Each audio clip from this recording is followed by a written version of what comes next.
pour saper la crédibilité de la presse et ou pour organiser la disparition d'entreprises pour en créer d'autres totalement acquises à des causes partisanes. Il faut souligner effectivement que autant le président de la République a montré son ouverture au dialogue, autant les actes posés par le ministre de la Communication sont en porte-à-faux avec la position du président de la République. Lors de la conférence de presse qu'il a animée dans cette même maison de la presse, il y a 3 points que nous avons retenus dans le cadre de son discours. D'abord, sur la fiscalité des entreprises de presse. Le CEDEPS note que les montants des dettes fiscales dues par les entreprises de presse et annoncées par le ministre sont inexacts et constate que le chiffre décliné est un fourre-tout de 40 milliards qui agrège les droits simples, les taxations d'office et les pénalités. C'est une démarche infamante pour discréditer le CEDEPS qui trouve scandaleux que de tous les secteurs économiques du pays, les entreprises de presse sont les seules dont les autorités publient illégalement les données en violation totale du secret de leur situation fiscale. Le CEDEPS dénonce l'utilisation de telles méthodes qui visent à braquer l'opinion publique contre les entrepreneurs de presse, ainsi présentés comme des hors-la-loi. Ainsi que le CEDEPS l'a annoncé dans son communiqué du 16 août 2024, les entreprises de presse continuent, comme elles l'ont toujours fait, de travailler avec les services fiscaux à chaque fois que nécessaire.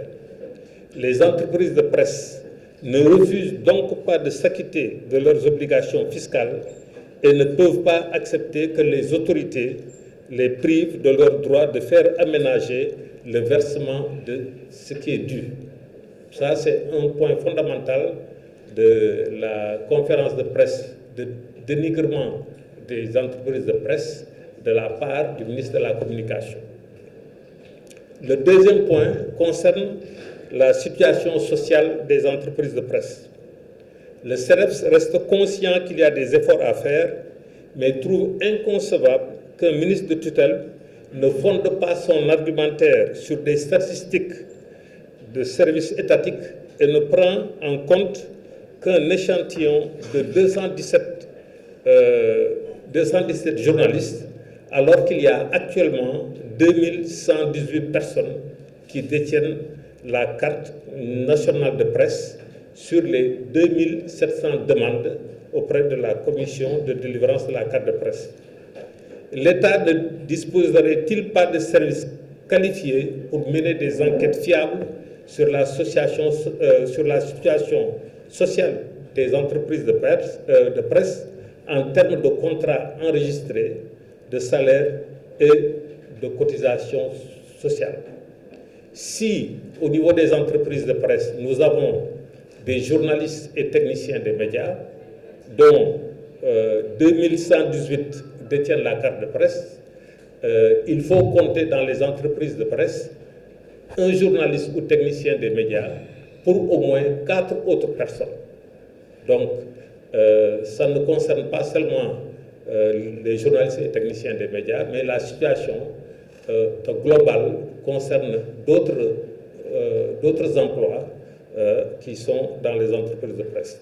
Le CEDEPS dénonce donc cette manipulation du ministre en charge de la communication pour créer des tensions et à quelle fin entre employeurs et employés. Le troisième point qui a fait l'objet de déclarations fallacieuses de la part du ministre en charge de la communication, c'est sur le Fonds d'appui et de développement de la presse, le FADP. Les montants annoncés par le ministère de la Communication, des télécommunications et du numérique sont sciemment incomplets et ne fournissent pas la liste de tous les bénéficiaires dont les entreprises de presse ont toujours revendiqué la publication. nous avons tout le temps, le patronat, les acteurs des médias ont tout le temps demandé la publication intégrale de tous les bénéficiaires de la subvention à la presse, ce qui n'a jamais été le cas. Et le nouveau gouvernement également a pris, le ministre en charge de la communication a pris quelques données sans pour autant donner l'intégralité des bénéficiaires de l'aide à la presse. Le CEDEPS demande que les services d'inspection de l'État fassent la lumière sur les montants effectivement alloués aux entreprises de presse et sur les 800 millions de francs de l'aide à la presse détournée parce que n'étant pas allés aux entreprises de presse. Enfin, le CEDEPS condamne toute insinuation tendant à impliquer les représentants de la presse au Fonds d'appui et de développement de la presse. Et le CEDEPS rappelle que quatre représentants désignés, le CEDEPS appelle Sanpix URAC, n'ont qu'un statut d'observateur. Ils ne décident en aucun cas de la distribution de l'aide à la presse. Donc ils sont consultés, donnent leurs avis, mais ne sont pas associés aux validations et décisions finales. La validation de l'aide à la presse est décidée par d'autres membres qui sont issus du ministère de la Communication, du ministère des Finances, mais en aucun cas une voix prépondérante d'un quelconque acteur des médias. En conclusion, le CEDEPS tient à rappeler qu'il a formulé à plusieurs reprises des propositions aux autorités pour une meilleure prise en charge des problèmes du secteur et a toujours noté le manque de volonté du gouvernement pour une régulation de la presse préalable pour asseoir un écosystème viable. La presse ne saurait se développer et atteindre les objectifs utiles pour l'entreprise, les acteurs et la République si les autorités en font un secteur ennemi à abattre pour installer un silence total sur le fonctionnement du pays. Aujourd'hui, les problèmes qu'il y a au niveau de la presse sont liés à l'absence de volonté de la part du nouveau régime de discuter avec le secteur de la presse. La question de la fiscalité est un faux débat. Un faux débat en ce sens que les entreprises de presse ne refusent pas de payer l'impôt. Les entreprises de presse, comme n'importe quel autre secteur économique, demandent simplement que des facilités de paiement leur soient faites.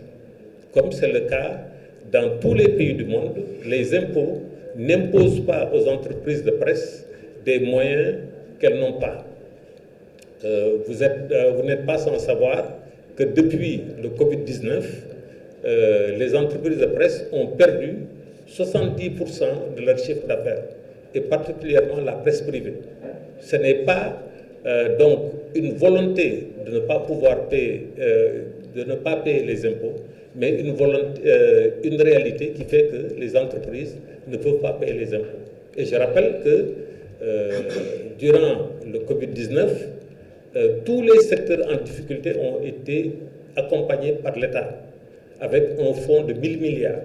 La presse n'en a obtenu aucun sou, aucun centime pour faire face à la situation de crise engendrée par le Covid-19. Donc, nous estimons que la question des impôts, c'est une question à discuter simplement, une volonté politique de la part du nouveau régime pour discuter avec les entreprises de presse et trouver des moratoires.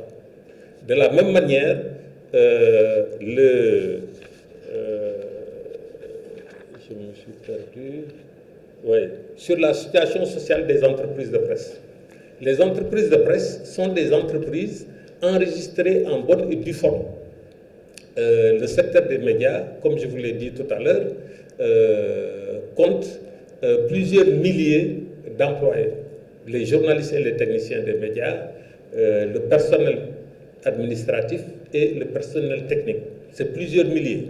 Nous-mêmes, aujourd'hui, nous ne pouvons pas vous donner des chiffres qui ne sont pas disponibles à travers l'inspection du travail, à travers le ministère du Travail.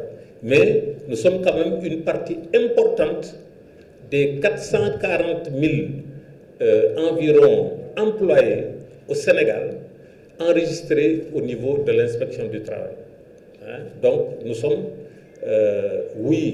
certaines de nos entreprises ne respectent pas la législation du travail, mais dans sa globalité, le secteur de la presse remplit les conditions liées au respect du Code du travail, à la Convention collective nationale, à la couverture maladie et aux cotisations sociales. Oui, nous avons des problèmes et dans le plan d'action que nous avions proposé dans le cadre d'une lettre ouverte publiée le lundi 7 juillet 2024, nous préconisons même la mise à niveau des entreprises de presse. La mise à niveau avec le concours des organes publics dont c'est la vocation. Il y a une structure, par exemple, qui s'appelle le bureau de mise à niveau, qui permettrait aux entreprises de presse d'être à niveau par rapport à la législation du travail, par rapport à la législation sociale.